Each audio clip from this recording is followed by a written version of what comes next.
Shema Yasha'Allah, Yahweh Allahayna wa Yahweh Kad, wa Habda at Yahweh Allahayaka, wa Kal Lababka, wa Bakal Napashka, wa Bakal Ma'atka. Hear, O Israel, Yahweh our power, Yahweh is one, and you shall love Yahweh your power with all your heart, with all your soul, with all your might. Yabaraka come Yahweh Bashem Hamashiach Yahweh Shai. Yahweh bless you all in the name of Yahweh Shai Hamashiach. All right, so today we're doing the fourth day Torah Parashah of TETZAVEH, or TETZAVEH, you shall command, coming from Exodus chapter 29, verses 1 through 18. With blood and turbans, blood and turbans. Now, the next new moon is going to be March 5th, from sunset to sunset. March 5th to March 6th, sunset to sunset. And the new year begins on April 4th to April 5th, sunset to sunset. The first day of Passover, Feast of Unleavened Bread, is going to be March 18th to March 19th, sunset to sunset. And the last day of Passover, Feast of Unleavened Bread, begins on April 24th through April 25th, sunset to sunset. All right. I'm sitting here with some mezuzahs that a brother's family, Yaquam, made, handcrafted mezuzahs that have one is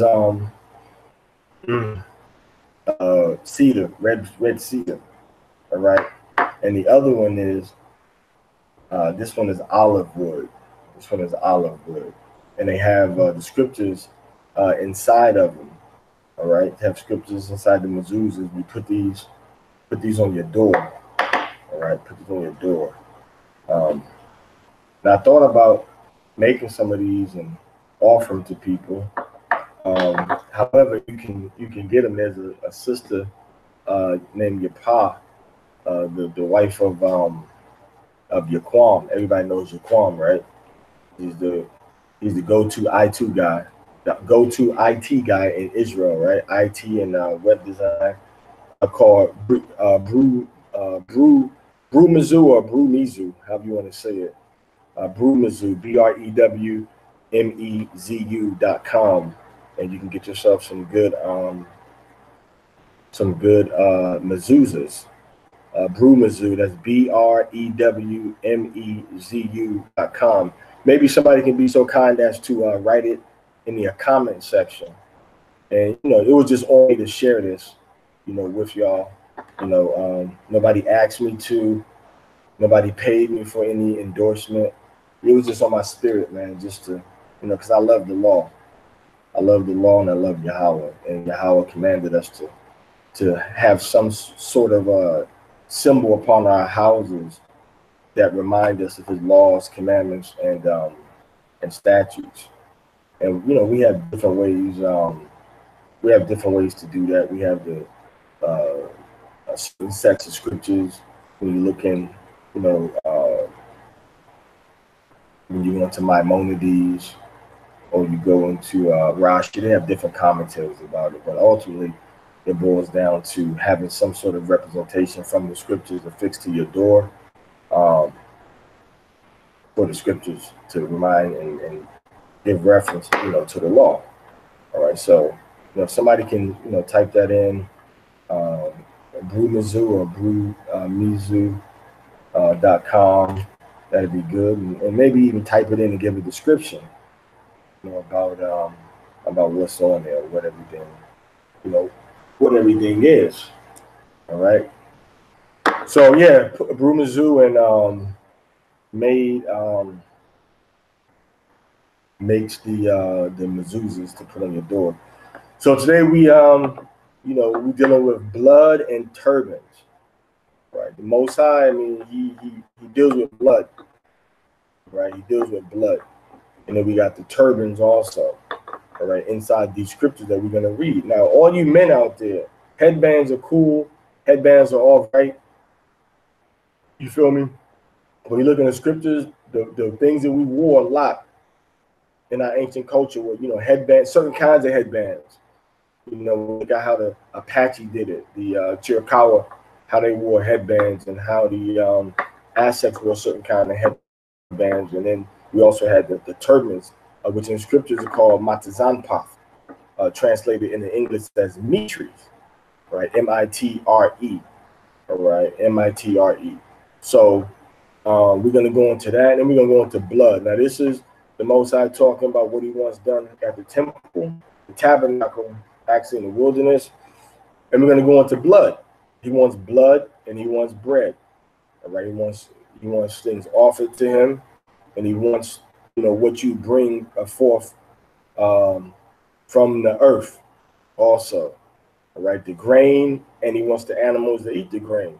You know, Yahweh, you know, the blood that he deals with is for our benefit, for our sanctification, you know, for our cleansing of our iniquities. And that's the way, you know, he made it. He made it so that Aharon and the high priest would go into the Holy of Holies, the Kodash HaKodashim, once a year. So we understand that that's what we have to do even now. There is no replacement for that. You know, the Most High is just showing mercy on that because, you know, he kicked us out of Israel, and he allowed the temple to be destroyed because of our own rebellion and our own disobedience against his commandments, man.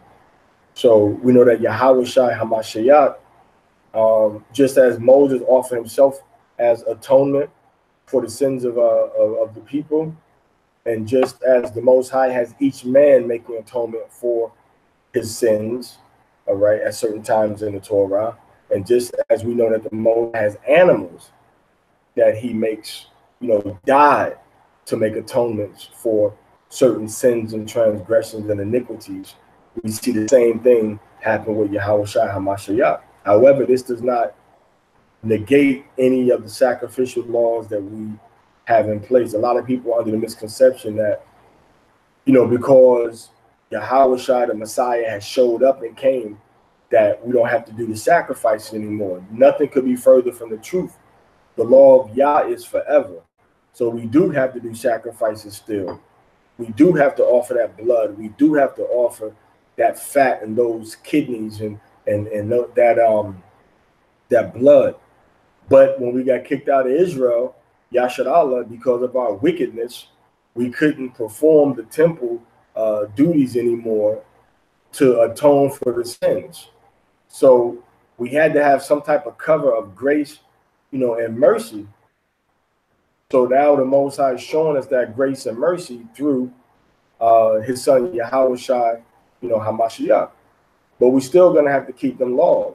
We're still going to have to do these sacrifices, right? We're still going to have to follow the all of the commandments regarding, you know, blood and regarding blood and regarding sacrifice and regarding, you know, atonement. Now, this is the Creator, you know, so we can't get mad at the Most High because he made the world the way he made it. You know, he makes the rules. He said the way things have to be. He gave the order, and we have to do it.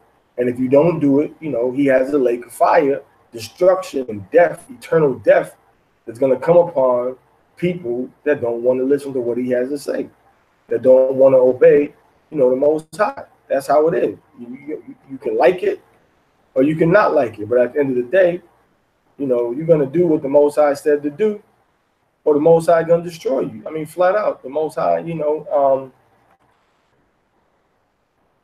the Most High, you know, he's going to destroy those that, you know, would oppose him. You know, he's going to destroy, he's going to vanquish those that would oppose him, man. So this is the truth of the reality that we have to recognize and realize and accept, you know, and deal with, or else the Most High, you know, once we realize and recognize that, we flow with it, we get into the spirit of Yahweh, and we start to keep his commandments, and we start to love him with all of our heart, soul, and might. You know, after that point, now we can start to come into the grace, you know, of the Most High, Yahweh, Bashem HaMashiach, Yahweh Shai. You know, so we have to be very careful that we don't add to his law and we don't take away from his law. So we still are supposed to be doing sacrificial laws, sacrificial um, offerings to Yahweh, but we can't because we were too stupid. We're a stupid bunch of people, man. The most I put everything before us. We say, you know what? I want to deal with these fake fairy tale, mystery, Mickey Mouse, um, Disney World gods over here. When the Most High split the sea, had fire pillars and cloud pillars coming from the sky, and you know, he showed us all sorts of stuff. And we say, you know what? We don't want to worship you. And Moses said, okay, you don't want to worship me? I'm gonna turn my back to you. Let me see what your end is gonna be. All right, so here we find ourselves in the book of Exodus, chapter 29, verses 1 through 18, where Yahweh gives us direct instructions on what he wants to do. We've seen the breaches. We covered women wearing pants yesterday, and we covered women wearing long tunics that come, you know, below their knee. We're talking below the calf length. You know, we don't want to see your little sexy calf. Save that for your man, you know, inside your crib, whatever. And we don't want to see your pants hugging onto your thigh and hugging onto your legs. Save that for your man, you know, inside your house or whatever, you know, unless he's blind and then he can just maybe fill it with his hand and get that braille action romance going on or whatever, you know. So, yeah, hey, that's how it is, man. But yo, let's move into these scriptures. You know, I'm in northern Mexico right now. I couldn't get back to southern northern Mexico to start this class. You know, I had some business matters to attend to, so I had to stay put. You know, where I was at, couldn't make it back to the studio. All right, so we had to do a remote broadcast today. We're coming to you remote broadcast. All right, so I don't have my usual broadcast crew with me, so my camera and my lighting might not be exact, you know, but we're gonna make it through. So now that I've taken up 12 minutes of your time, let's get into these scriptures. All right, so we're in Exodus chapter 29, verse 1, and we're gonna just flow right through it. We're gonna flow right through it. Exodus chapter 29, verse 1. All right. And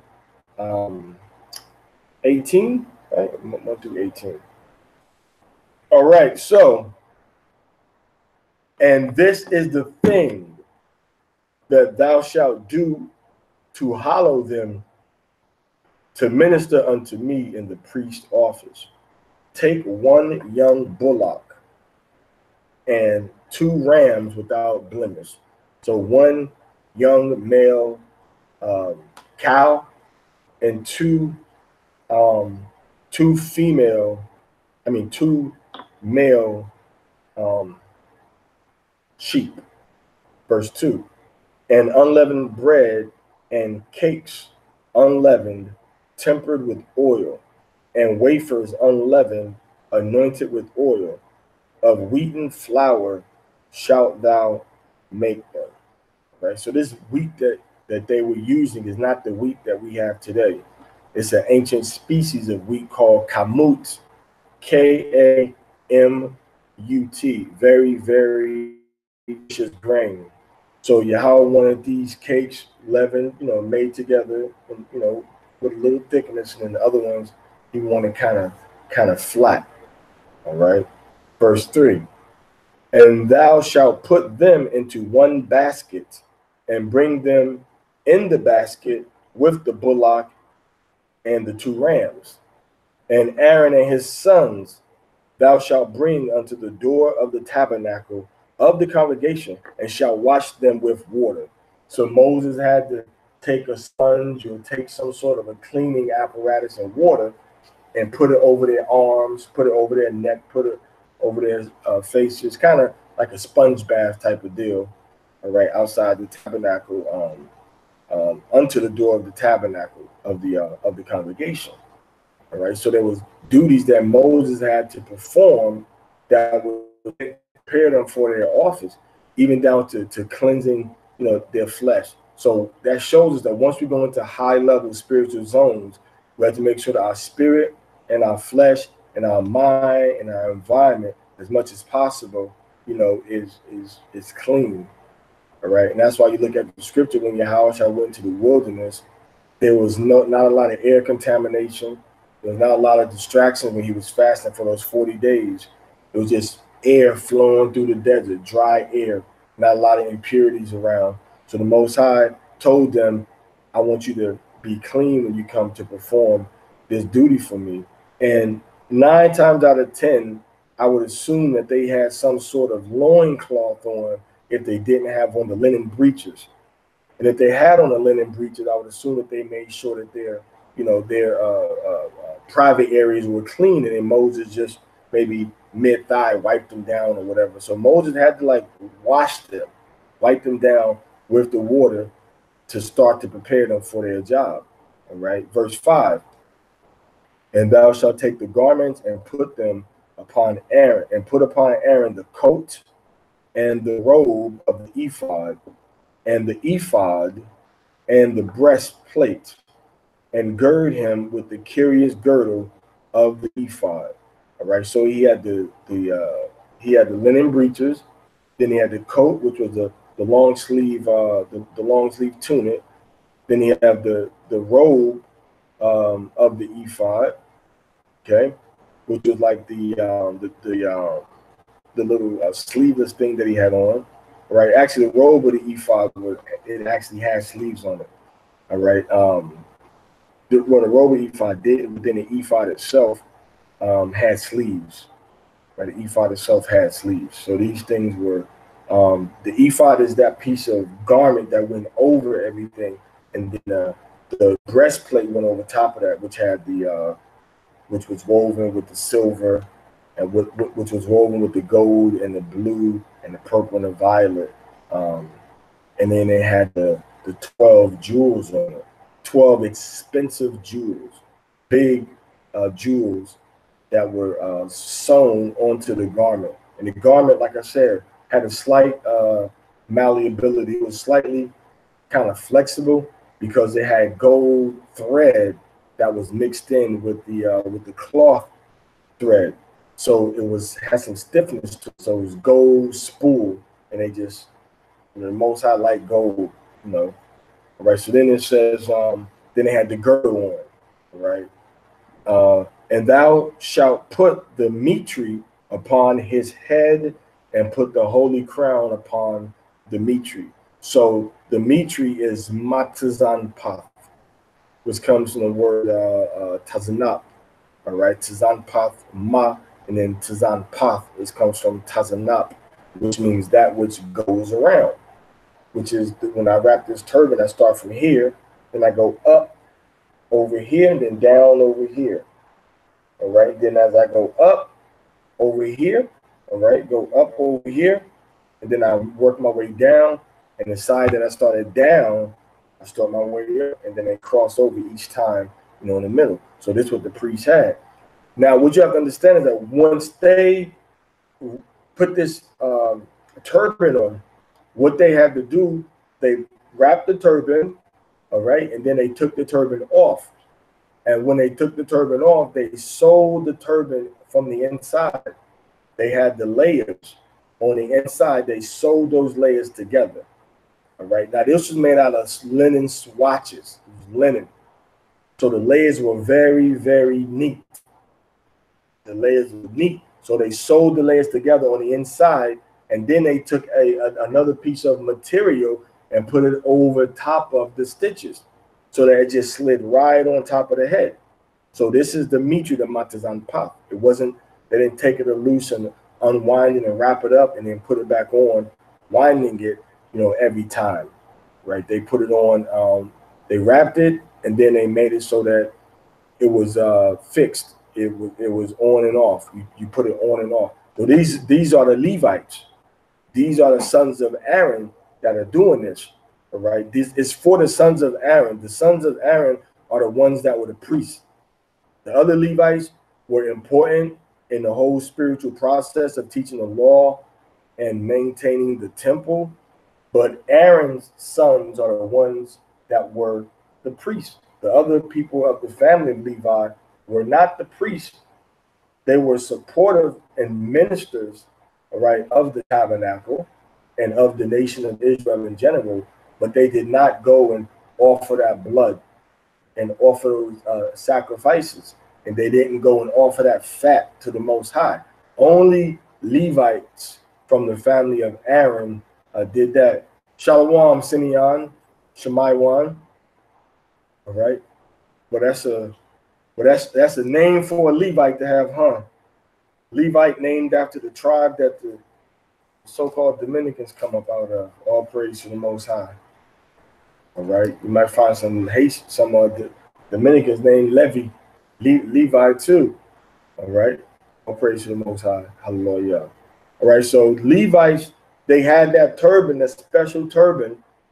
All right, and we described it already. Now, over top of the turban was a plate, and I wrote it on the board yesterday. The plate said, Kodash la Yahweh, which means holy to Yahweh. And that was written on a gold plate. And the gold plate had like 2 strings on either side of it. And it had a string on the middle of it. All right.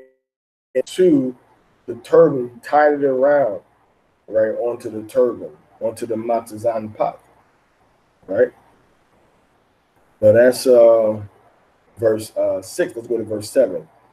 Then shalt thou take the anointing oil and pour it upon his head and anoint him. So the special oil mixture that was only for these types of holy things, only for these types of holy events and holy things and furniture and clothes and people. All right, this oil was for. It was not for any other thing. All right, verse 8. And thou shalt bring his sons and put coats upon them. So Aaron's sons came. All right, the coats are more getting into the tunics, the long sleeve tunics, like what I have on now. It's a tunic. It's like a tubular shape. Starts out like this at the top and kind of flares out at the bottom. All right, and it's like a tubular shape, and it has sleeves on it, and the sleeves are, stitched into as part of the actual connected to the bodice or the bodice, connected to the actual frame of the garment. All right, so that's what we're talking about when it says coats. All right, and thou shalt bring his sons and put coats upon them. So these things that have sons of Aaron, not to all Levites, right?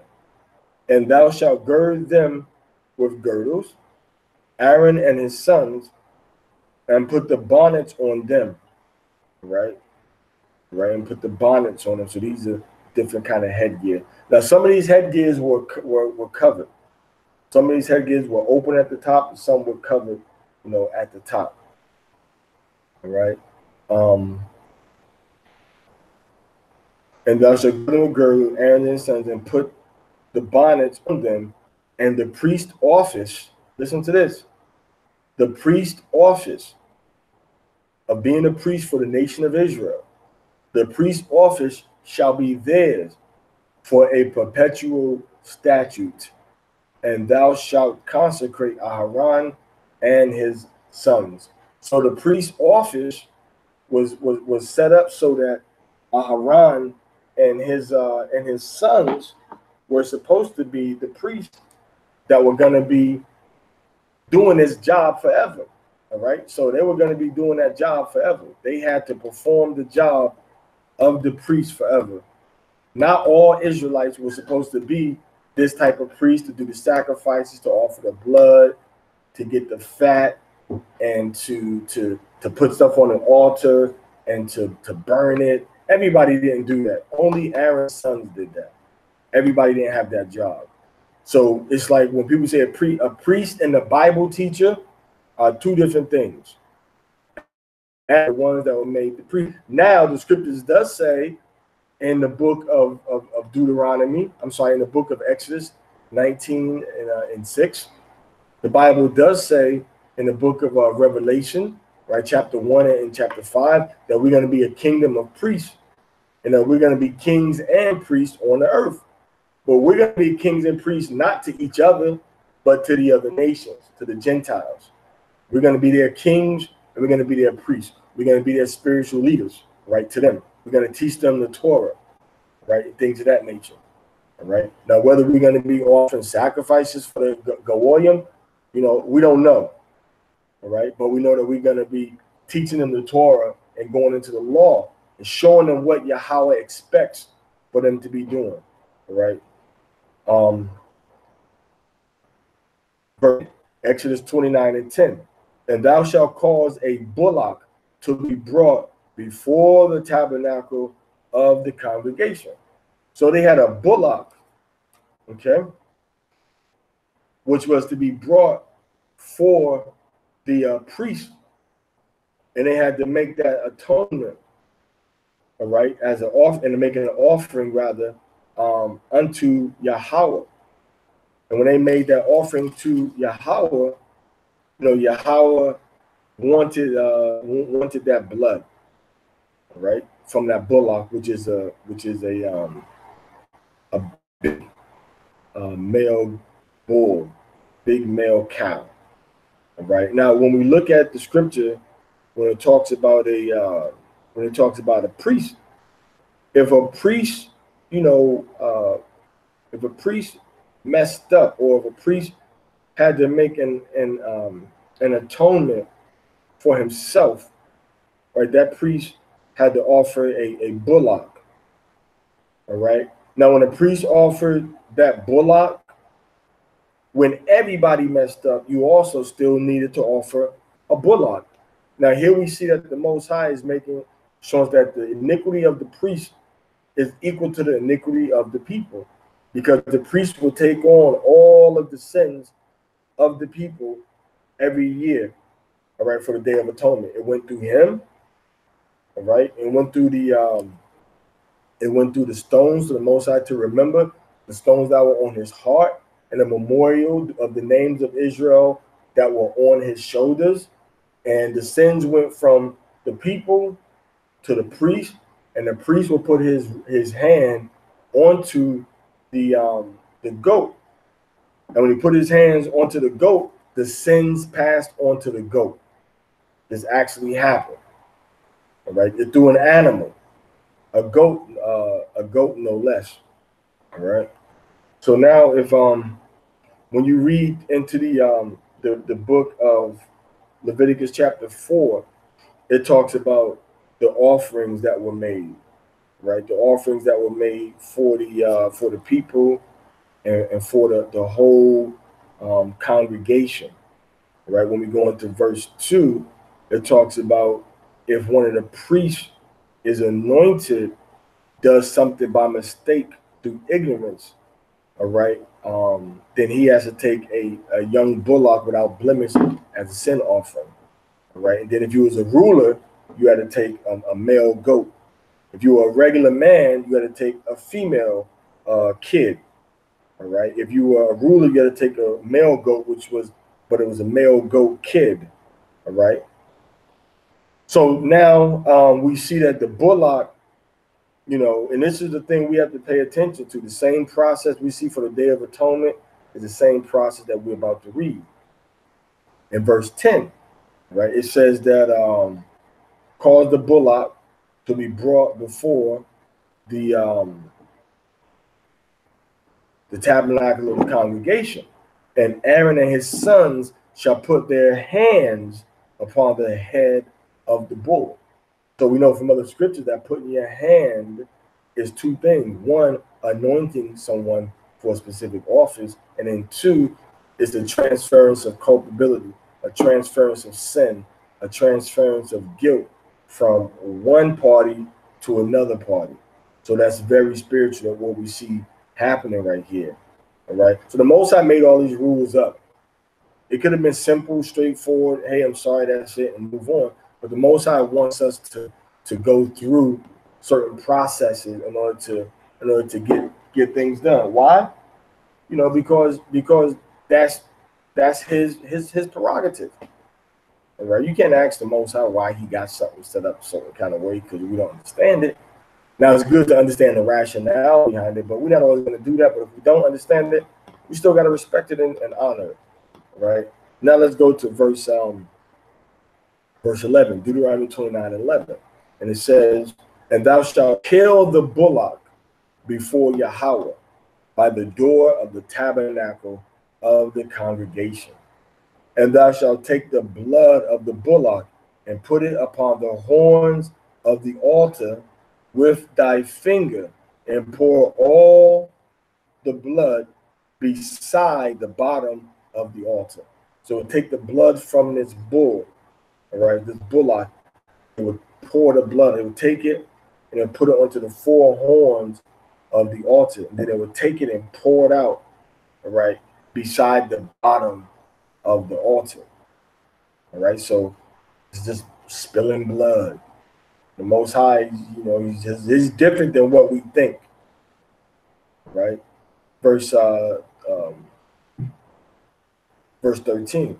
"And thou shalt take all the fat that covereth the inwards, and the caul that is above the liver, and the two kidneys, and the fat that is upon them, and burn them upon the altar." So this fat that's on the inside is the fat that we're not supposed to eat, which is called the khalab. The khalab fat that comes from the organs of every animal, of a sheep, okay, it's on every animal, but specifically from the species of the cow, the goat, and the sheep. We can never eat that fat because those are the sacrificial animal, and as a memorial to the Most High, we can't use that fat. If it's an animal that we kill, we're not supposed to use that fat. All right, and we have to get the blood out of those all animals anyway. But the fat from those animals we can never eat. Now, with these sacrifices that Yahweh wanted offered to him, he wanted them to take the fat, right, that's over by around the esophagus, around the kidneys, around the liver, around the pancreas and the heart, all the fat that's around the animals. The Most High wanted to take that, and he wanted it burned. And that's why the another word for this kind of fat is called tallow, Tallow. And in Spanish we call it sebo, Sebo, sebo. So the sebo fat and the tallow fat we're not supposed to use that has any of these ingredients out here. Now, if you have dial soap, or if you have ivory soap, if you have Irish Spring soap, all of these soaps out here are made with tallow, which is beef fat. Some of the Jamaican beef patties are made with tallow. Some of the soups had tallow. Another way that you would see this fat being described is called suet, S-U-E. It's a S-U-E-T. And when you look in Leviticus chapter 4, verse 17. I'm sorry, Leviticus chapter 3, verse 17. And if you look at Leviticus chapter 7, verse 23, it tells you don't eat anything with this fat. All right. But we have to know what are the terminologies, the words that are used for these different kinds of fats today. Right, exactly, Hezekiah. Tallow and suet, S-U-E-T. Another word they use is beef fat. They say the word beef fat also. All right. Though any ingredients you see that has tallow anything, we ain't supposed to use. And then in Spanish, right, it's called sebo. All right.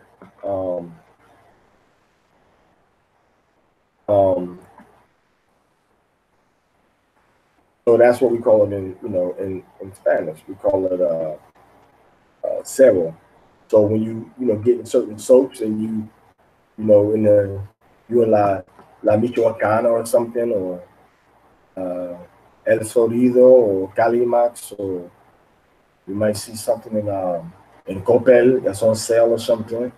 You might see something in Soriana that's some good soap is on sale over there. You can't, if it has talo, if it has a talo, if it has a sebo, you can't buy that soap. You can't use that soap. It's unlawful, as well as um, some of the different facts that you know sometimes they sell like cabeza, or we have cabeza for the tacos de cabeza from like the cow brain. Now you have to look because the Most High does say the innards. So the innards is not the brain. That's not the innards. The innards are going into here. So that fat up there, which technically I think, well, we're not gonna get into technicalities. Just stay away from tallow. All right. So now from there, let's go into Exodus chapter 29, and let's get into verse.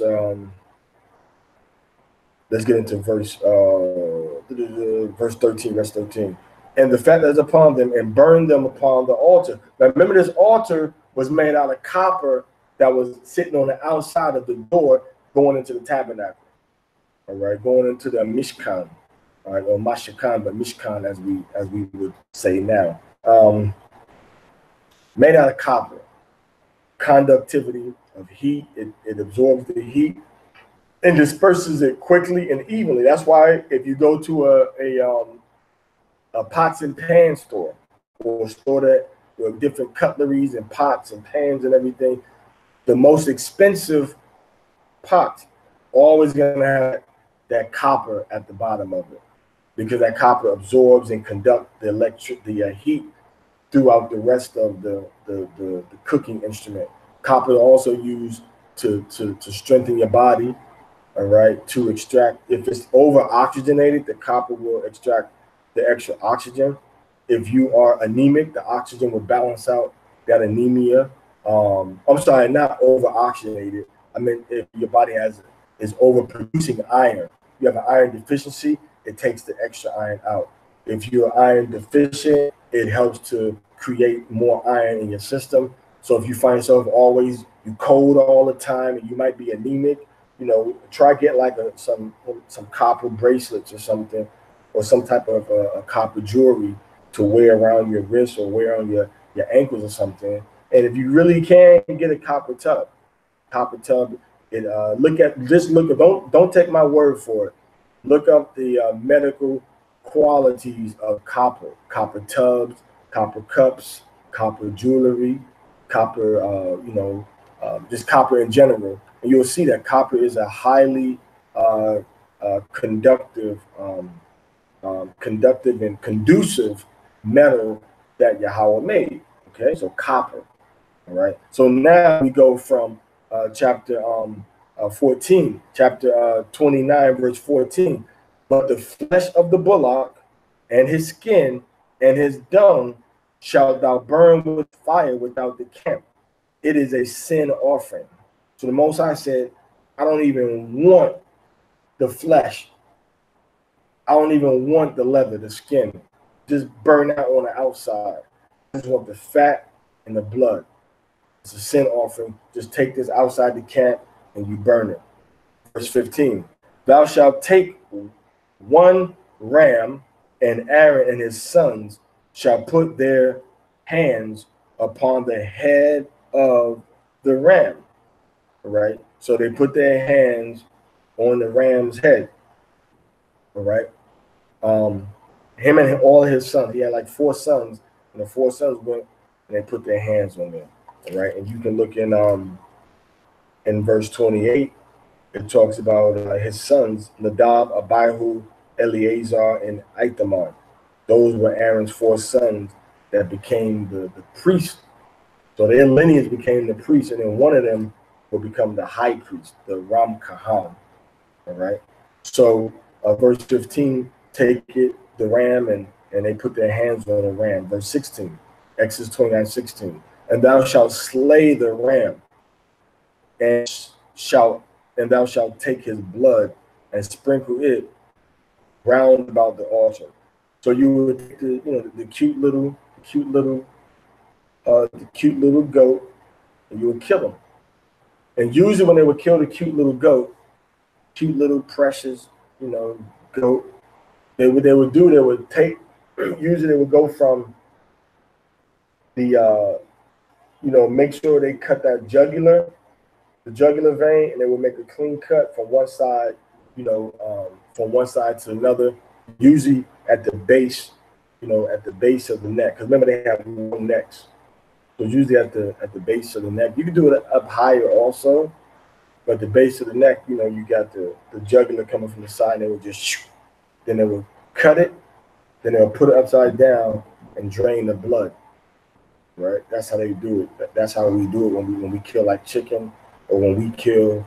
Every time I've killed chicken, or every time I've killed goat, or every time I've killed sheep or lamb, that's how we do it. We usually you would tie it first, then you hang it upside down, and as you cut it, and then you drain that blood out.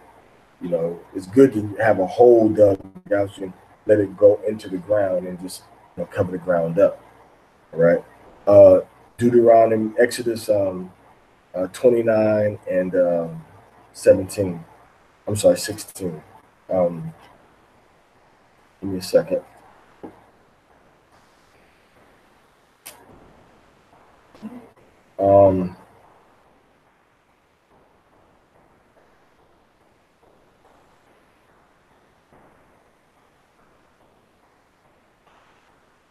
All right, so Exodus 29 and 16 says, and thou shalt slay the ram, and shalt take the blood and sprinkle it round about the altar. Verse 17, and thou shalt cut the ram in pieces. So now they get to butcher it. So they're going to butcher this ram now into pieces, and wash the inwards of him and his legs, and put them into his pieces and into his head. So you separate all of the different pieces, the legs, all right, the what they call the shoulder, which is the front part, the legs. So you kind of butcher it up, and then you wash all of these different organs that are inside. And thou shalt burn the whole ram upon the altar. It is a burnt offering unto Yahweh. It is a sweet savor, an offering made by fire unto Yahweh. Or so yeah, it was a sweet savor to Yahweh. So I don't know how vegan Yahweh is, if he liked the smell of this ram cooking basically on a copper grill coming before him. And that kind of shows you how, there's very few smells that our people like more than, to us, that smells good when meat is cooking on the grill. And to the Most High, it smells good too. Other nations may have things that they like to, how these things smell, but we like the way the stuff smell on the grill. We don't care if it's daggone, zucchini or lamb. Once that smoke starts to burn and it comes up, it smells good to us. And the Most High is the same way. He likes stuff, grilling, and cooking. Remember, the altar was made out of copper. It's made of copper, so it got a highest conductivity onto that grill from that meat. That heat transferred, that thing sizzling. You hear it, it's sizzling. Now the sizzling, is things on the grill and it's sizzling.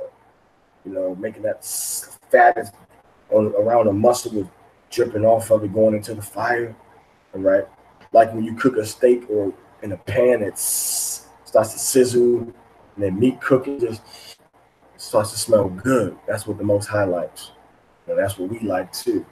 Now, if you want some Ayurvedic, Hindu, East Indian culture vulturing, then maybe you don't like the meat no more. But to each his own, but the Most High, we serve a power that likes to deal with meat, and you know, in everything in moderation. I didn't know. Yeah, I didn't know Hezekiah that saunas had copper steaming. I didn't know that, man. Sauna. Hezekiah said he could smell it. He hungry now. All right. So going to verse and I'm kind of stalling, man. I'm kind of procrastinating because we're almost to the end of the verse, the end of the reading for today. All right. Was it? Yeah, actually 18. I think I am at that. And thou shalt burn the whole ram upon the altar. It is a burnt offering unto Yahweh. It is a sweet savor, an offering made by fire unto Yahweh. Now it's interesting that, you know, the word, when you look inside of a Catholic Bible, old Catholic Bible, and you see this word, you hear this word Holocaust. Well, the word Holocaust was used before the 40s. The word Holocaust was a common word, all right, in older English-speaking communities that meant a burnt offering. It meant something that was burnt. Okay, it meant something that was burnt. Now, before the Holocaust, you had other people that were systematically burned alive. And those people were the children of Israel. Those people were the 12 tribes. The Most High says that they were burnt. The scriptures shows us, and the history shows that our people were burned alive, as in the word there once again is Holocaust. So if you want to talk about people, you know, getting throughout Hezekiah, verse 18, if you want to talk about people getting burnt, you know, or people being alive and being cooked alive, then you're dealing with the Holocaust, you know, of the 12 tribes of Israel. You know, we were the original Holocaust victims, you know, and not to, you know, undermine any, you know, and there's a whole lot of allegations. You know, you got to be fair, you know, journalism, you got to be fair. There's people that said the Holocaust never happened. There's people that said the Holocaust happened, but the numbers are inflated. Either way, our Holocaust that we went through is totally overlooked. As a matter of fact, we're asked to forget, to not mention, and to erase from the history books the experience that our people have gone through under the devil, so-called white man. All right. He's the devil that did this to us. It's nobody but, oh, wait. Hitler was the devil for what he did. But you so-called white Americans, y'all not devils for what y'all did. Y'all did worse than Hitler. Y'all was killing buffalo and people. Buffalo and for no reason. So if you're going to call Hitler a devil, America did 1,000 times worse than Hitler. 1,000 times worse than what Hitler did. If you want to say Hitler did these things, America did worse than Hitler did. So you Americans, so-called white Americans, you can't open your mouth against anything that Adolf Hitler did without making yourself guilty also of worse crimes, because you did worse than what Hitler did, yo. So chill out, man. And the Most High gonna pay you back for all this evil you done against his people.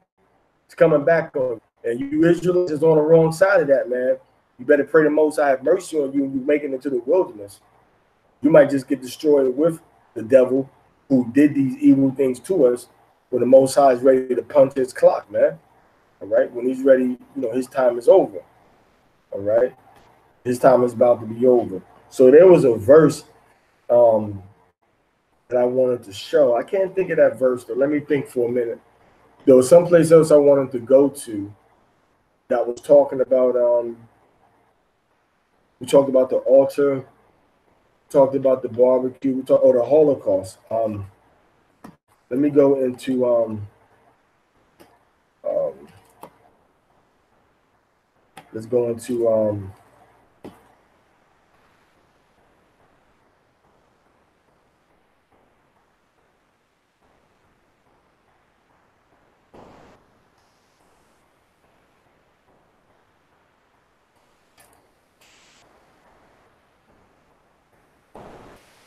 All right, so let me go into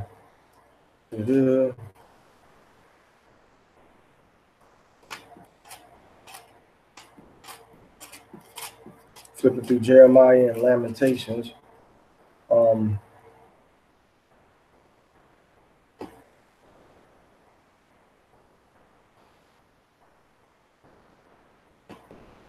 We look at Jeremiah chapter 4, verse 8. Listen to this metaphor that the Most High uses. Verse 7. He says they're not, because we're talking about burnt offerings and we're talking about sacrifices, which was called a Holocaust in the Catholic Bibles. It's another word for burnt offering. It's called a Holocaust.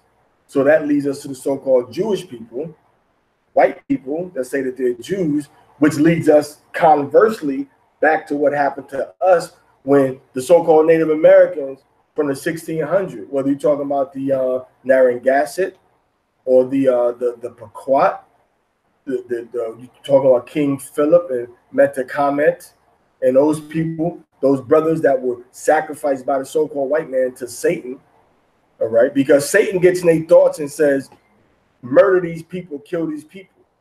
And the devil's children on earth, the so-called white man, he says, yeah, we're going to murder these Native Americans, these Gadite Israelites that showed us how to survive, that were peaceful with us, that didn't burn our boats, that didn't attack us when we came onto their waters.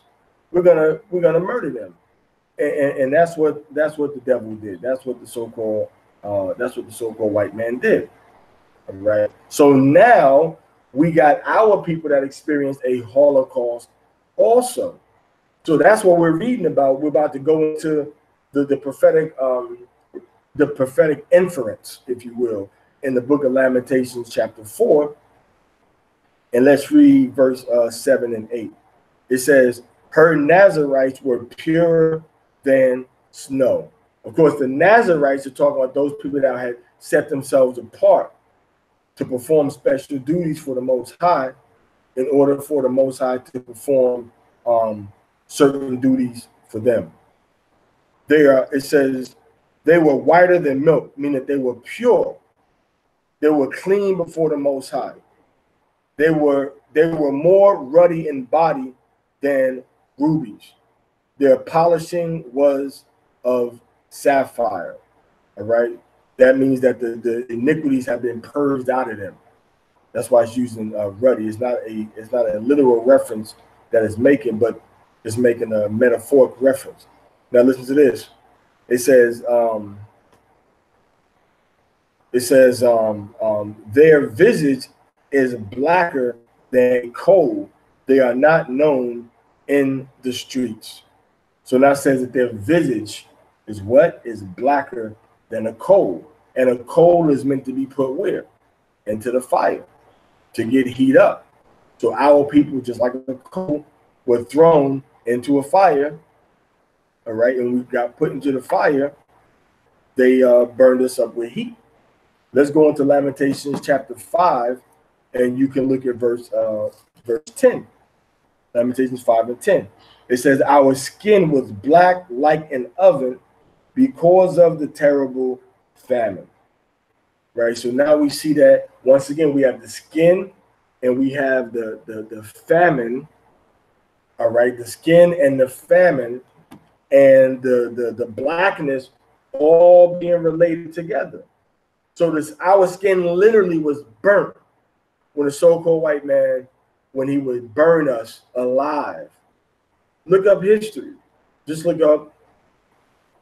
type in the word Negro burning and see what, and then type on images, click on images and see what types of pictures come up.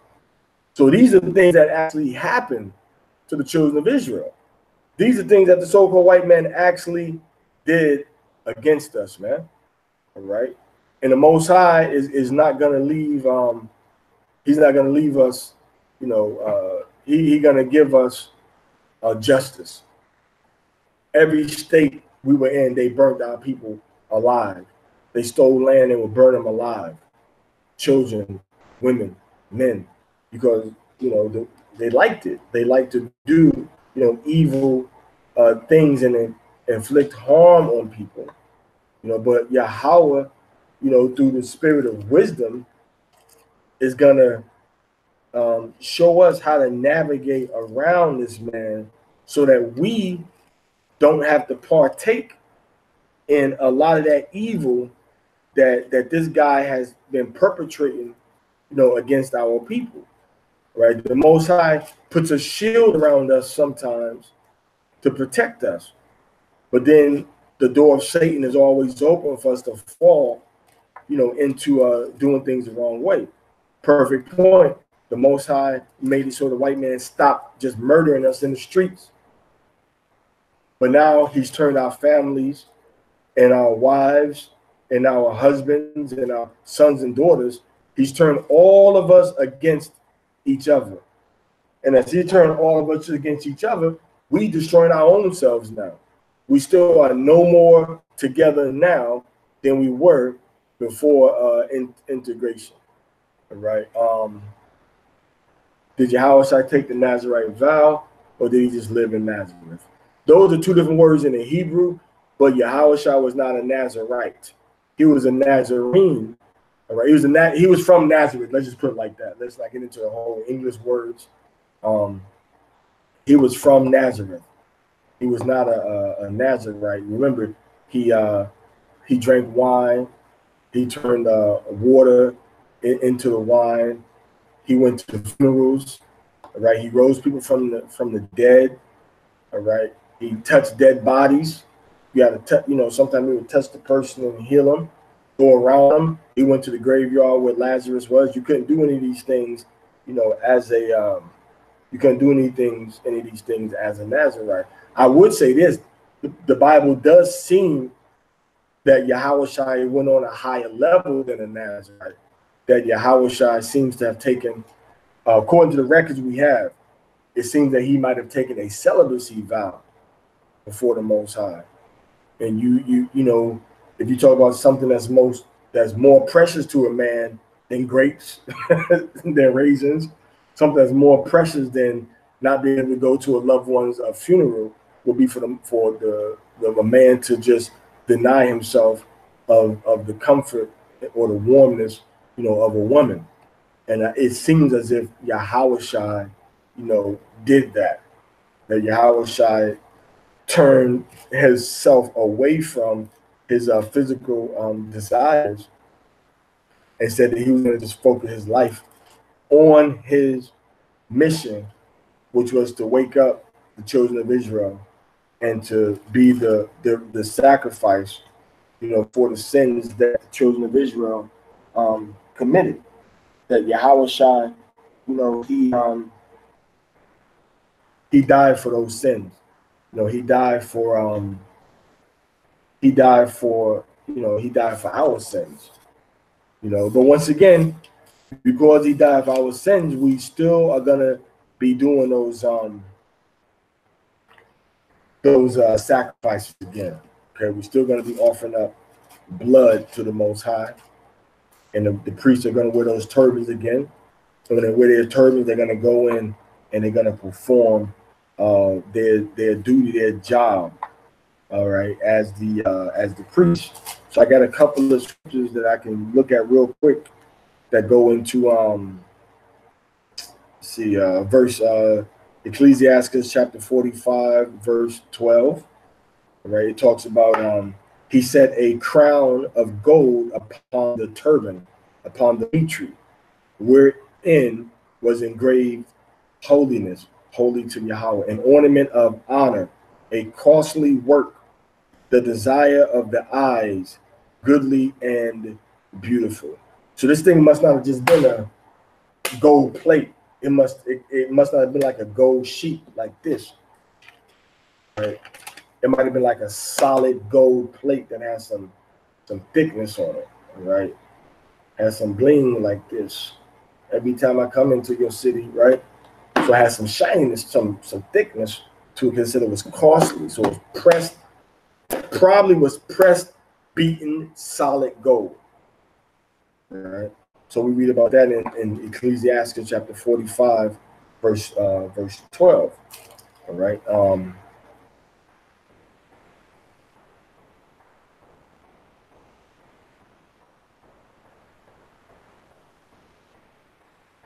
And I would encourage everybody to read, as I said yesterday, Ecclesiasticus chapter 50.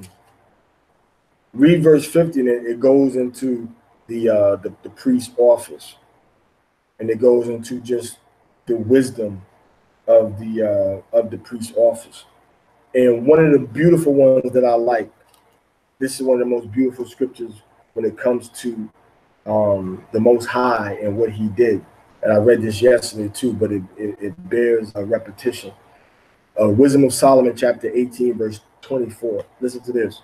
It says, "For in the long garment was the whole world."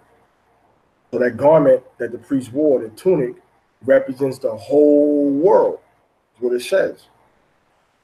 And in the 4 rows of the stones, they had the 4 rows of stones, 3 going across, then 3 down, 3 down, and then 3 down. So 1, 2, 3, 1, 2, 3, right?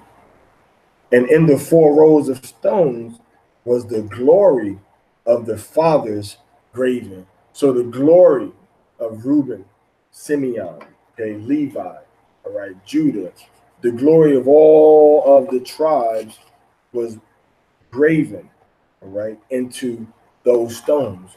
So what you call the glory is the Parath, or the Tefedith, I believe, is graven into those stones. This is what he said.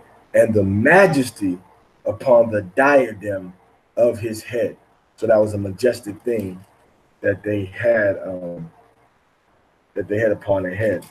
All right. So these are the things that we have to become familiar with as a people, and knowing that Yahweh Shai Hamashiach, all right, he's not gonna do away with the sacrifice. Now, since we're talking about sacrifices, let me show you something about the sacrifices that I think a lot of times we may forget, and it goes to King David. All right. Now, this is Ecclesiasticus chapter 47, and we can read it inside of Maccabees also. But Ecclesiasticus chapter 47, and I'll start reading from verse 8. In all his works, he praised the Holy One Most High with words of glory. So David wrote songs that gave praise to the Most High, Yahweh, right? With his whole heart, he sung songs. So David was a singer and loved him that made him. So he loved Yahweh, made songs to Yahweh, and he was a singer to Yahweh. He set singers also before the altar. So David set up different singers, Haitians, Levites, that would sing inside of the temple. They would sing songs that by their voices, they might make sweet melody daily, sweet melody and daily sing praises in their songs. Okay. He beautified their feasts and set in order the solemn times until the end, that they might praise his holy name and that the temple might sound from the morning. All right. So these are things that David did. In spite of the wrong things that he did, this is what he did. Yahweh took away his sins and exalted his horn forever, and gave him a covenant of kings and a throne of glory in Yasharallah. All right. So now David is going to rule, forever. Now let's check out Solomon. This is what Solomon said. This is about Solomon. Thy soul covereth the whole earth, and thou fillest it with dark parables. So the parables of the Most High are over the whole earth. They were kind of, distributed into, the different people. But Israel go there and see it, and they, can recognize it. But it's all It all goes back to the Bible. So David set these he set these singers, in order, and these people will be singing when these Levites rather will be singing once it was time to offer up these sacrifices. All right. So when we get into if you want to read in First Chronicles chapter 16, verse 4, and he appointed certain of the Levites to minister before the ark of Yahweh, and to record and to thank and praise Yahweh Elohim of Israel. Asaph the chief, and next to him Zechariah, all right, Jeiel and Shemai Ramoth, and Jehiel and Matthiah, and Eliab, and so on and so forth. All right, so these are the different priests. You go into verse 8, First Chronicles 16 and 8. Give thanks unto Yahweh, call upon his name, make known his deeds among the people. Sing unto him, sing psalms to him, talk ye of him, his wondrous works. Right, so these are the things that Solomon, that David set up, songs before the Most High. So as the Levites were offering up these sacrifices that we see beginning, we see it beginning in the book of Exodus chapter 29. After that, once we get into our land, David set up a system to where they were singing songs of praise to the Most High, singing songs of praise as they were offering up these animals unto the Most High. All right, so that's First Chronicles, that's Ecclesiasticus chapter 47. Check that, read that chapter when you got time to sit back and read it. And then we know that Yahushua ultimately is the sacrifice that all of these things are referring to. All sacrifices led up to Yahushua. Yahushua made that atonement, and the Most High now brings everything back together. What do we read about? We read about the blood and the fat of these bulls. All right, we read about the blood and the fat of these bulls and of these goats and things of that nature.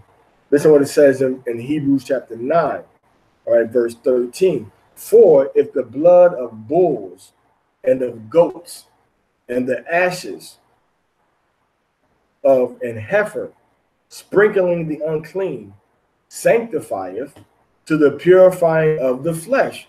So when you got sprinkled with these things, the blood of the heifer, you will be clean. All right. The ashes of the heifer, like when you went to a funeral or something, or when you touched something that was unclean, or you got purified with the water from the ashes of the red heifer. All right. It would make you clean. So the Most High is saying, this is what I did. This is what I did. This is the system that I set up. What do you say now?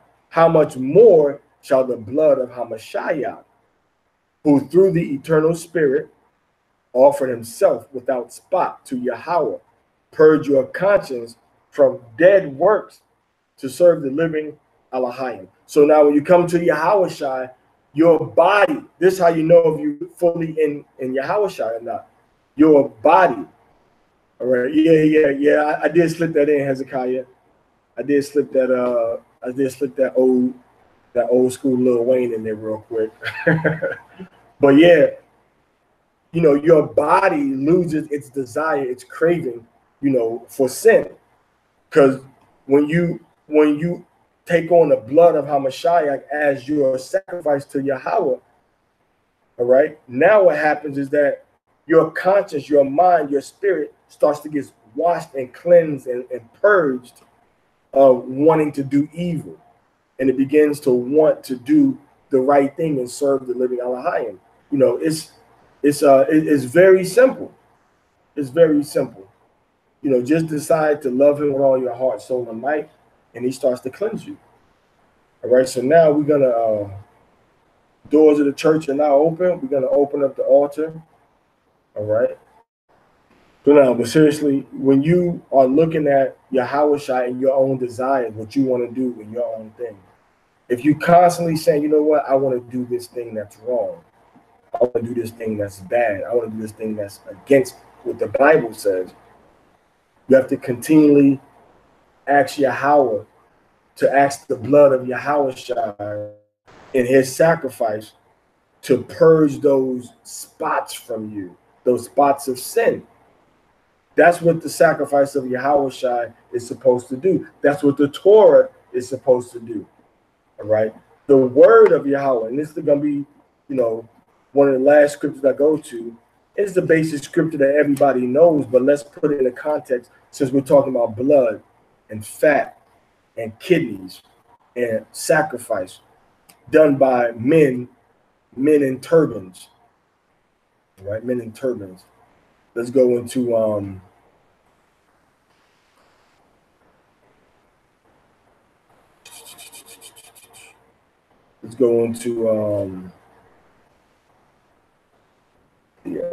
the sacrifices, the turbans, the blood, and the goats.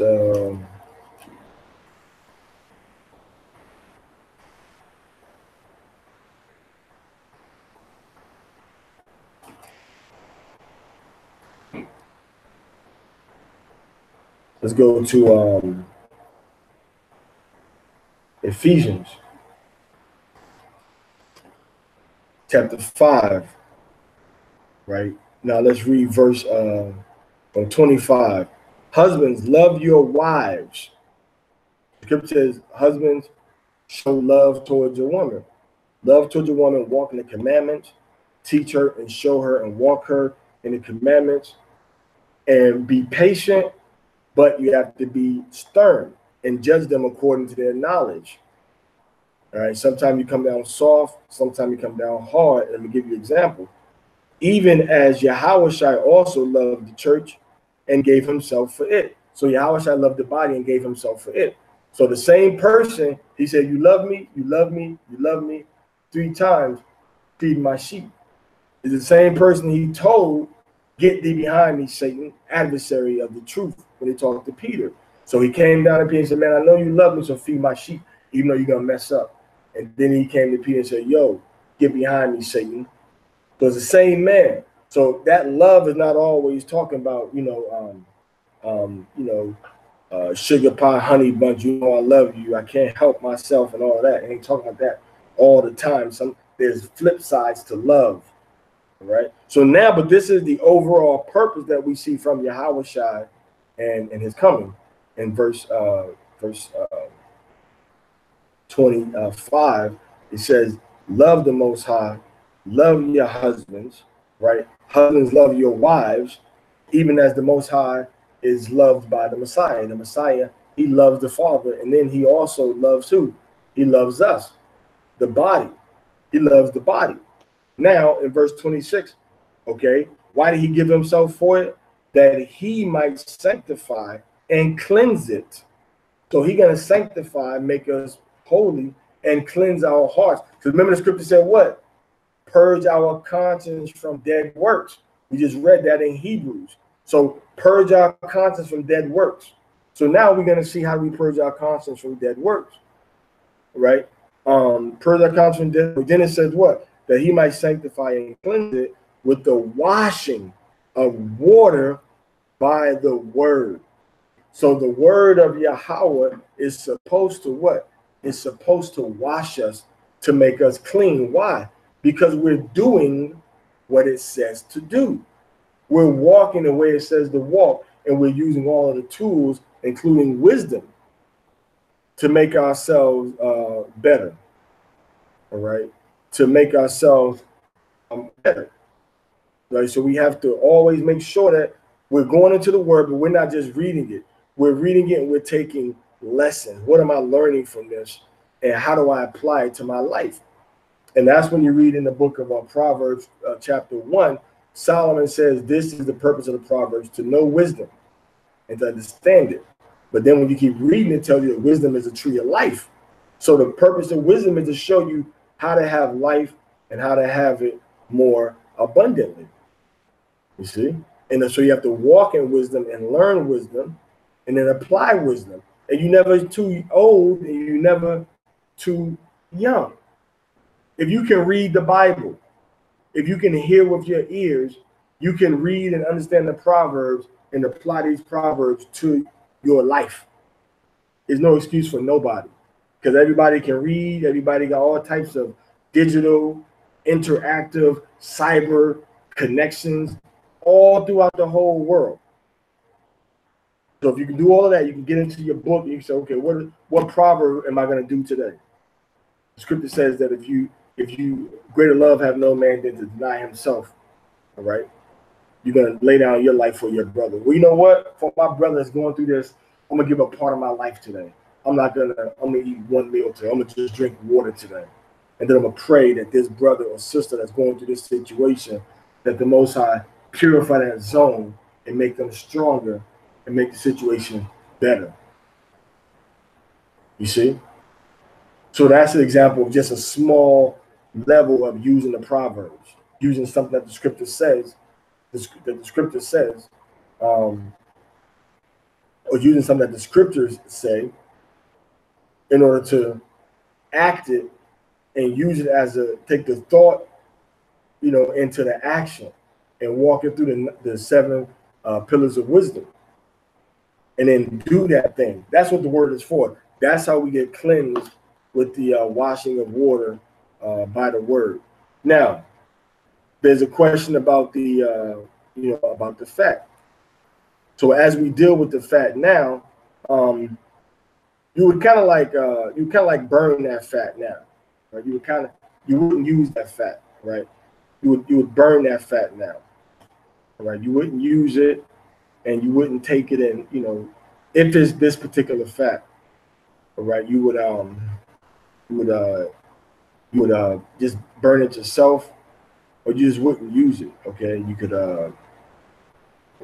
bury it, things of that nature, but you wouldn't eat that fat now. Okay? You wouldn't eat that fat. All right. A lot of times you just don't deal with it. Just toss it out. Just throw it away. Because if you offer it to the Most High, you're offering sacrifices. And we're really supposed to be doing all of that, to my knowledge, under that type of circumstance. Right? So when you got that fat, you just, you toss it out. You don't use it.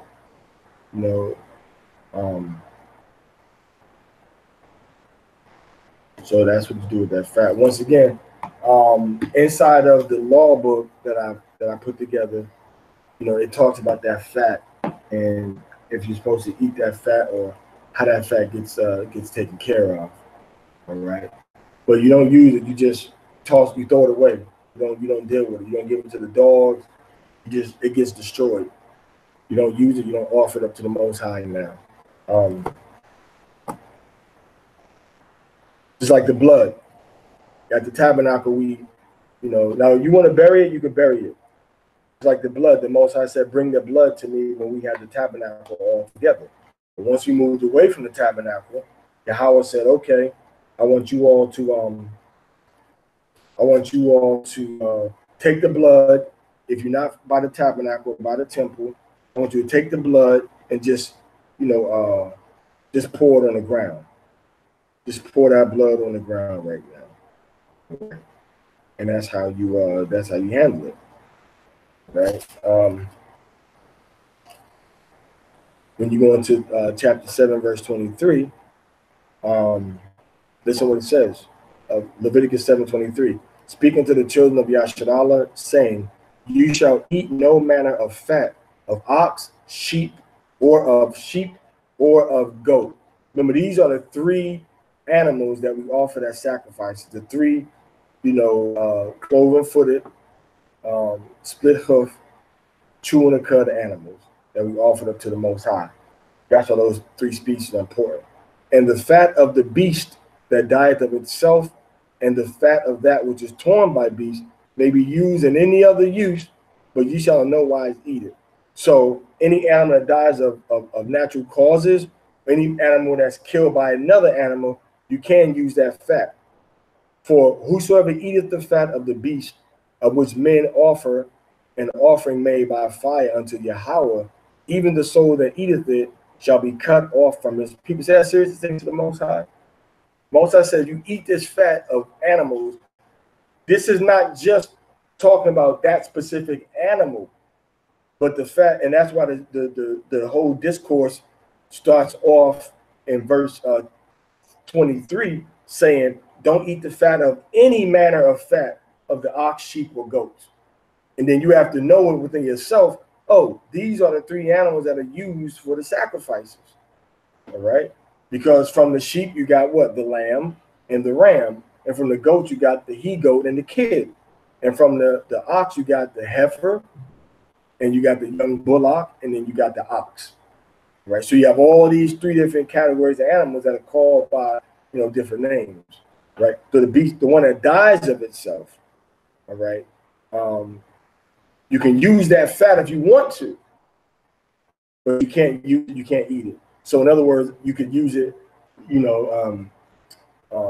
some people would use the beef fat, put different herbs and stuff in it and use it on their hair. You use it like that. It's like grease with Vaseline. Vaseline is most of your products that got Vaseline. Vaseline is gas. What is gas? So if I got to show you anything putting gas in my hair or fat from an animal, I'm probably choose the fat from the animal. All right. But anyway, now listen what he said. Moreover, ye shall eat no manner of blood, whether it's a fowl or beast. So he says, don't eat the blood. Right? He says, don't eat the blood. But in these instances, we don't have things telling us what are you supposed to do with this fat. All right. The Most High just tells you what not to do with it, but he doesn't tell you what exactly he wants you to do with it once you get far from the tabernacle. Now, if you go into Deuteronomy chapter 16, though, it gives us short.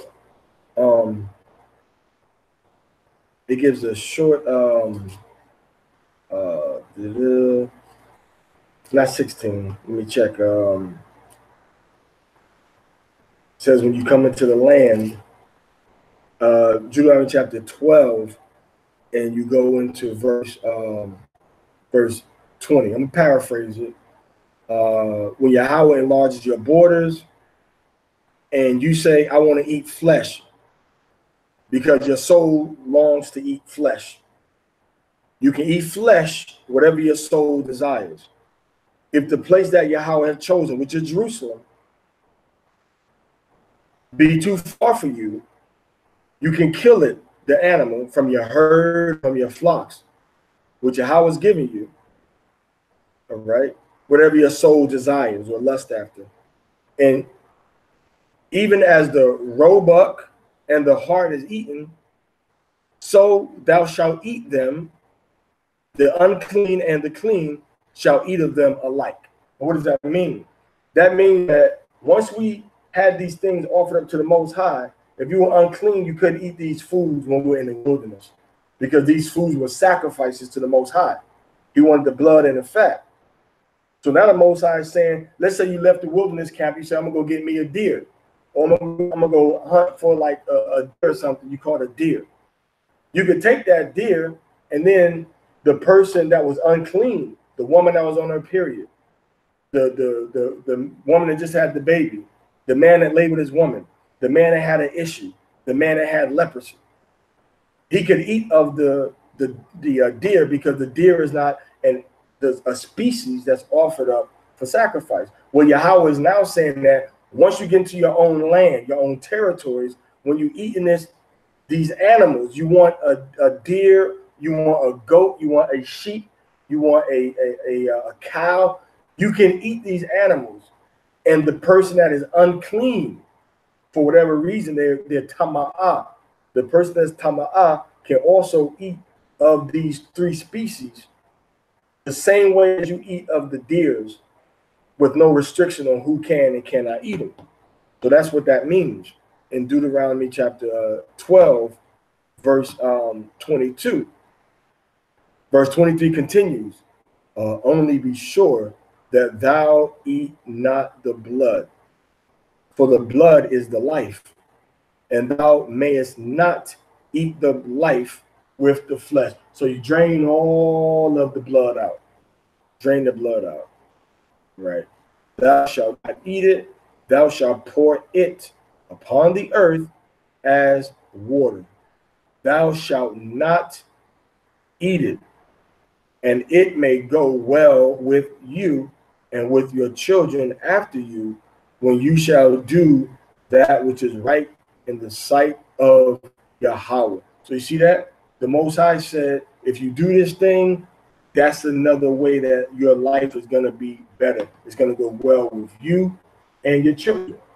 So you ever wonder why, like, the so-called white man, you know, they like they stuff medium rare, and they got all these little crazy children. You look like the brother, Chief Ephraim said, man. Yada, they are the school, you know, the mass shooting experts, man.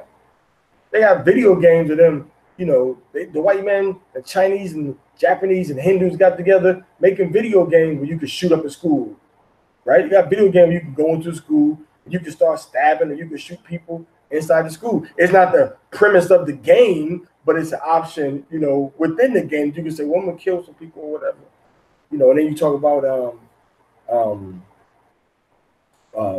you know, Vice City.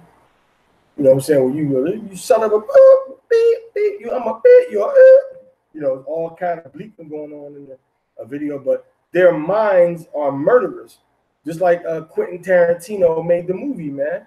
Natural born killers. The white man didn't the white man didn't take over the world. You know, the white man didn't take over the world with ice cubes and teddy bears, man. He took over the world by being a cold-blooded killer. And the Most High said it's gonna go well with you spiritually if you don't eat this blood. If you pour it on the ground, don't eat it, it's gonna go well. He specifically says that, which means it's gonna be all bad for you and your churns, you and your children, if you don't pour this blood on the ground and you don't keep it out of your mouth and you do eat it, you do cook it, and you put it in your bodies. The Most High said it's all bad for you. All right. And thou shalt offer thy burnt offerings, the flesh, only thy holy things, which thou hast, and thy vows thou shalt take, and go unto the place which Yahweh shall choose, and thou shalt offer thy burnt offerings, the flesh and the blood, upon the altar of Yahweh Elohayaka. Right, so these are the things that we see. So we don't really see no direction saying, okay, this is what to do with the blood. So now we would just throw the blood away, store it away. Don't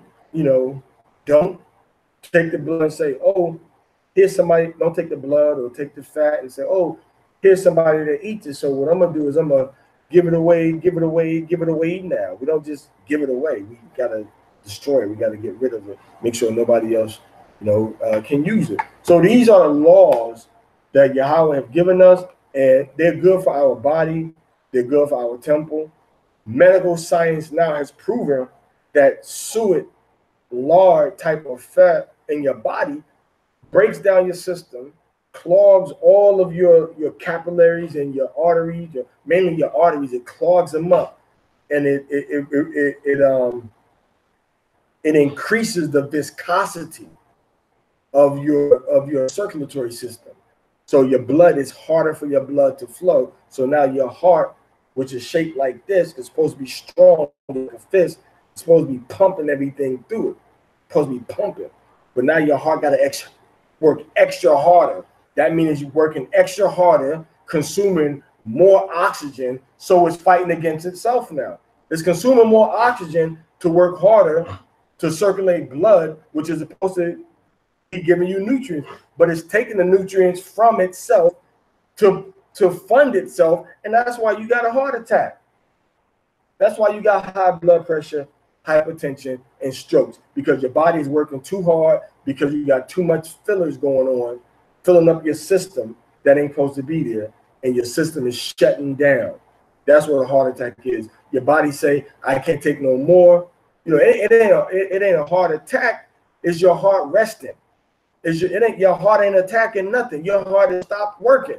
I can't work no more, bro. You eating too much, man. You got too much fat. You got too much plaque built up in your lungs, in your kidneys, in your liver, and in your heart. And in your heart just say, shh, I ain't working no more. I quit. I'm not working no more. Then you got to go and give it a charge of electricity or try to resuscitate it, and then starts to breathe again. So that fat that we're not supposed to eat, guess what? It's the worst type of fat that we can eat. That blood, maybe I'm going to get into what blood does to your body on a spiritual level. So anyway, the clock on the wall says that that's all. The next new moon is going to be March 5th, all right?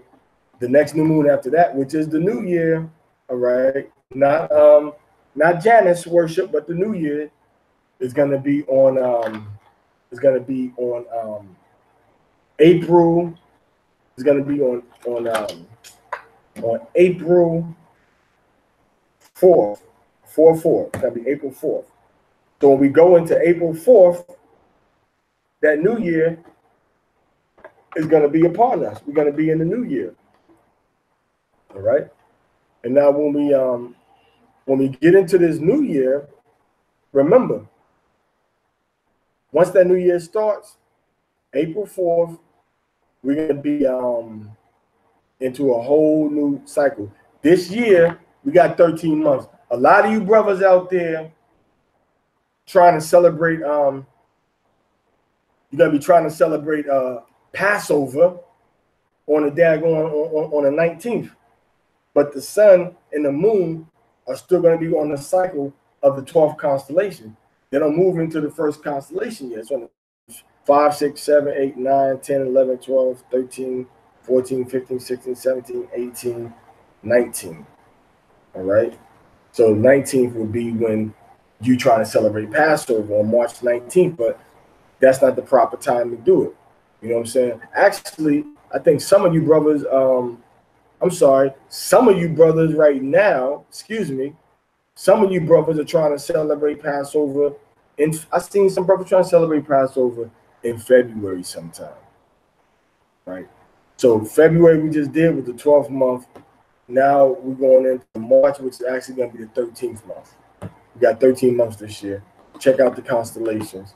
Let me see if I can pull it up for you real quick. All right, I'm going to show you when is let's look at the next new moon. Right, moon phases. All right, I'm going to go into when it's going to be. I'm going to go into, let's go into just any time in March. Let's go to March 15th. No, let's go to March, let's go to April. Go to April 1st, and it's going to tell us when the new year, when the new moon of that time period is going to be. So now, if you look on here, you see that the new moon is going to be in the first constellation of what they call Aries on April 5th, 2019 at 8:50 or 8:50, 100 hours, which is 8 in the morning. Now this is talking about Greenwich Meridian time or Universal time or Zulu time. You got them 3 names. So now what you got to do is you got to do GMT -5, all right, which is going to give you 3 a.m. Then you do GMT -8, where I'm at in Western Mexico. It's going to give us 12 midnight and 50 minutes, right? And 12 midnight, you know, on the 5th of April. But that sunset actually happened on the 4th of April when that day started from the Hebrew science. So on April 4th is when we have to observe that day.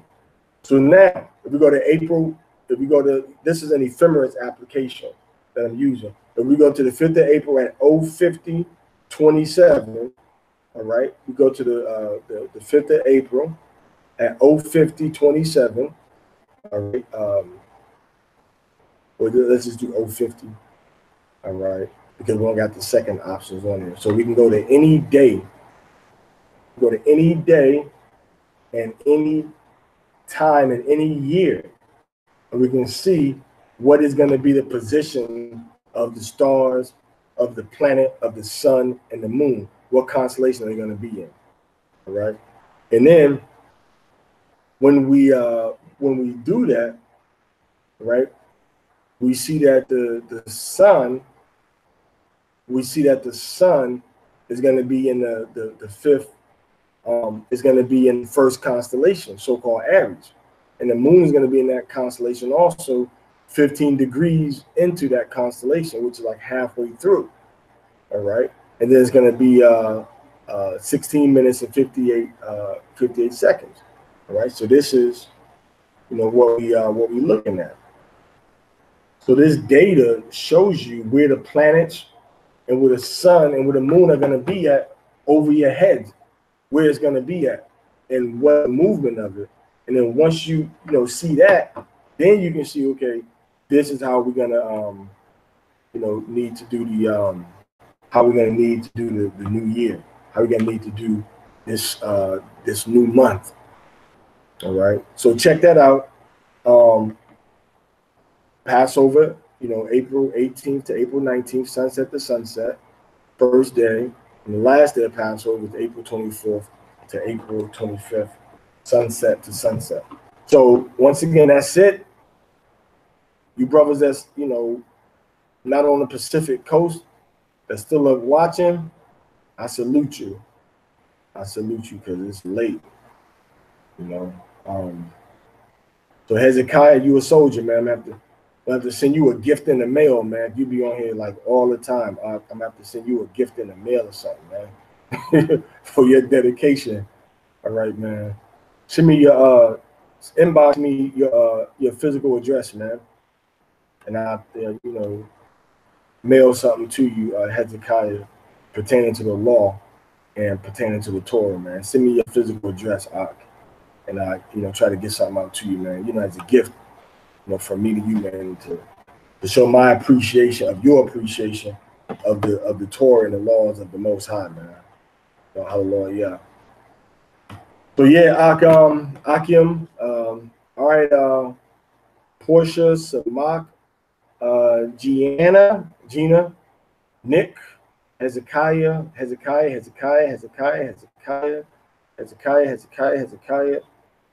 De Souza, Sivona, Namaste, Shemai, Aika, Yachalala, Yahweh, Amsterdeu, Yahweh Yakuts, over in India. Anna Bond, what's going on, Anna? All right. Lindbergh Sadasi, Waganan Bale. All right. And Simeon Moiso, I vois mon frère, Dieu tout-puissant, Biniou. All right. Jumi. All right. Shalom. Hallelujah. Shalom. Kana Lewi, you got on here try to hide. I saw you when you came in, though. Kana Lewi. All right. Yvonne Griggs Head. Shalom. What's going on? How you feeling? Isaiah Allah Ban Sakara. What's going on? Ibadya Allah Shadya. All praise to the Most High.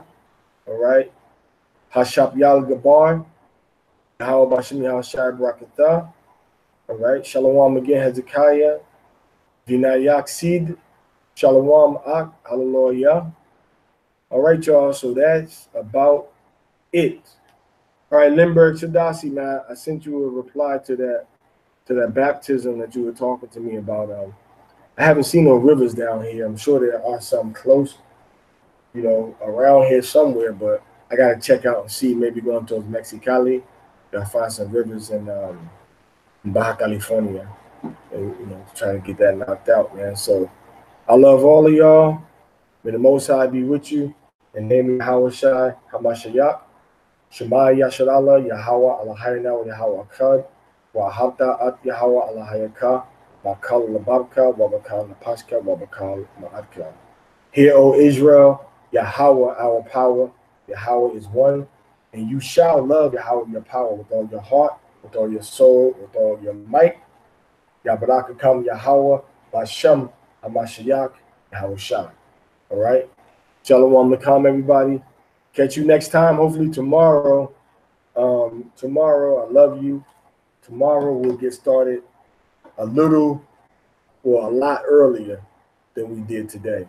It's an hour and 40 minutes, so, Shalom Lakam, all praise to Yahweh, Bashem, Hamashiach, Yahushua. Thank y'all for coming on out. Shalom.